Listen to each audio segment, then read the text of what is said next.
Good evening everyone. I am Kanika Bhatia. I am doing internship in Lexlick.com. I am here to give just about voluntary orphan injuria, which comes under torts. What is tort? Tort is a civil wrong. If any person commits any wrongful act which causes injury to another person, he is held liable and must pay damages or provide some other remedy which the court determines to the victim such an act.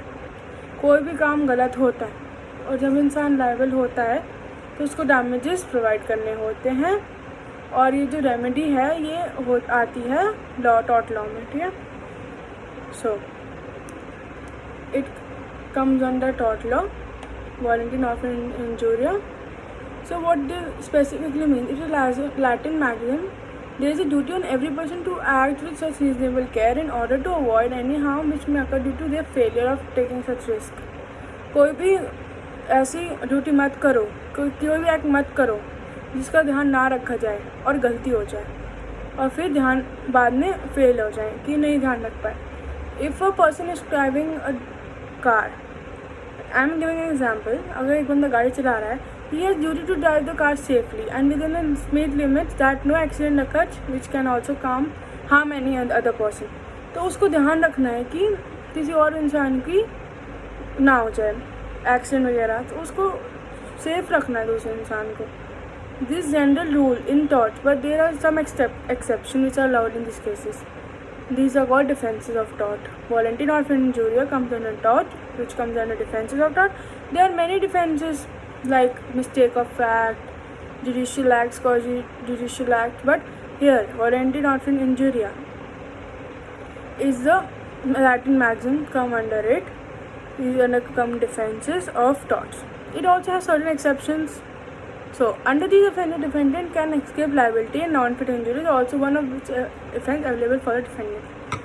ये जो offense है इसका एक defence provide है, तो ये है voluntary orphan. अगर हम आगे देखें तो इसमें हम देख सकते हैं कि इसके एलिमेंट्स क्या हैं. अगर हम एलिमेंट्स देखें वॉलंटरी ऑर्फन इंजूरिया के, तो एसेंशियल एलिमेंट्स हैं. The plaintiff has a knowledge of the risk. जो गलती कर रहा है उसको पता है कि गलती होने वाली है, रिस्क होएगी. The plaintiff with the knowledge of this voluntary agree to suffer the harm. उसने सोच लिया है कि हम जो भी होएगा हम सफ़र करेंगे. तो दो एलिमेंट्स हैं. Whenever the plaintiff is aware of the responsibility of harm which is likely to cause of an act which is still subject to do the act and therefore agrees to suffer the injury, or defendant is liable of his liability. कोई plaintiff उसकी अगर आप aware होता है अपनी responsibility है तो वो इंजरी को हटाएगा, एक्सेप्ट नहीं करेगा. वो कोशिश करेगा इंजरी ना हो, पर फिर भी हो जाती है. पर इधर एक और डिफरेंस आता है. एक इसमें ये होता है scienti non fit injuria. इसमें क्या होता है, person having knowledge about the risk not able for the application of this defence, वो नहीं सेव कर पाता है.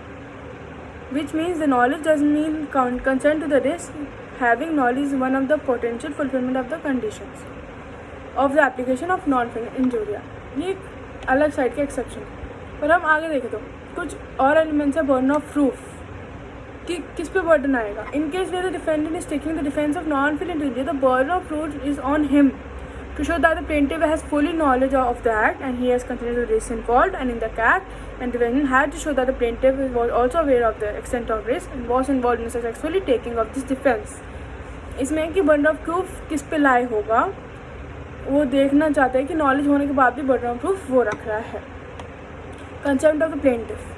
It is very important in the defense of voluntary orphan injuria because only when his voluntary gives his consent to an act, defendant can make this defense.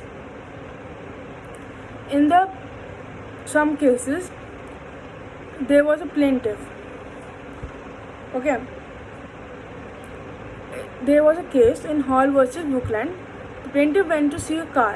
In the race, two cars collided, but each other at a collision. इस case में क्या हुआ था, collide हो गई थी दो cars और ऑडियंस इंजर्ड हो गई थी, पर उसमें उनकी गलती नहीं थी. तो ये कंसर्न ऑफ प्लेंटिफ है कि उसने लिखा है कि शायद हो जाए कुछ. Concern of may be expressed और इम्प्लाइड. एक्सप्रेस हमें पता है कि लिखा हो, इम्प्लाइड मतलब बोला. तो अगर इसमें देखें तो consent of defendant is not required to swiftly given even by his content. Content has been taken. इंसान को अपने आप ही समझ जाना है कि हाँ ऐसा होने वाला है. Consent of plaintiff must be free. और कोई प्लेंटिफ कंसेंट देता है तो इस एक्ट में consent should be free from any concern, fraud और other such means by the free consent can be affected. Coercion हो सकता है फ्रॉड, मतलब कोई गलती कर सकता है, कोई खेल सकता है आपके साथ कि नहीं तुमने गलत करा है, नहीं तुमने सही करा. तो कंसेंट फ्री होना चाहिए. अगर आगे देखें तो और इसमें consent bye fraud it's a third element. In cases of consent having been obtained by fraud, the defense of voluntary non-free injuria will not apply and the defendant will be held liable for the wrong by him.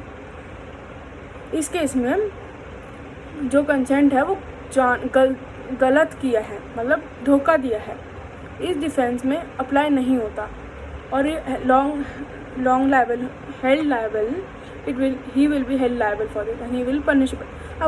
I hope you are understanding this. These are elements talking about, and I am talking the consent by fraud.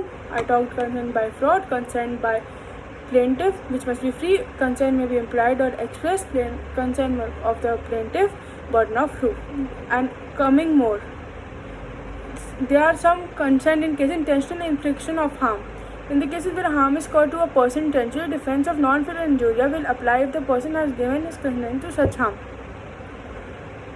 जैसे कि एक football player है, जो match में वो इंजर हो जाता है और वो सर्जरी इतनी नौबत आती है कि सर्जरी होएगी उसको, तो वो कैमेजिस नहीं क्लेम करता क्योंकि स्पोर्ट्स प्ले कर रहा है, वो इम्प्लाइडली कंसेंट है कि रिस्क होगी, वो गेम खेलेंगे तो रिस्क तो होगी. तो इसलिए अब हम आगे देखते हैं लिमिटेशंस होंगे. अब डिफेंस सब फेवर में तो हो नहीं सकता, तो हम लिमिटेशंस देखते हैं. अब इसके रेस्क्यू केसेस होते हैं कि हम कैसे मतलब उसको बच पाएँ. When the plaintiff suffers an injury as a result of him doing act which knows he is likely to cause harm to him but is not rescue someone, उसने बचाया नहीं, then this will not apply and defendant will be liable. उसको दिख रहा है गलती हो रही है, वो नहीं बचा रहा है, तो इधर defence will not apply and defendant will be held liable.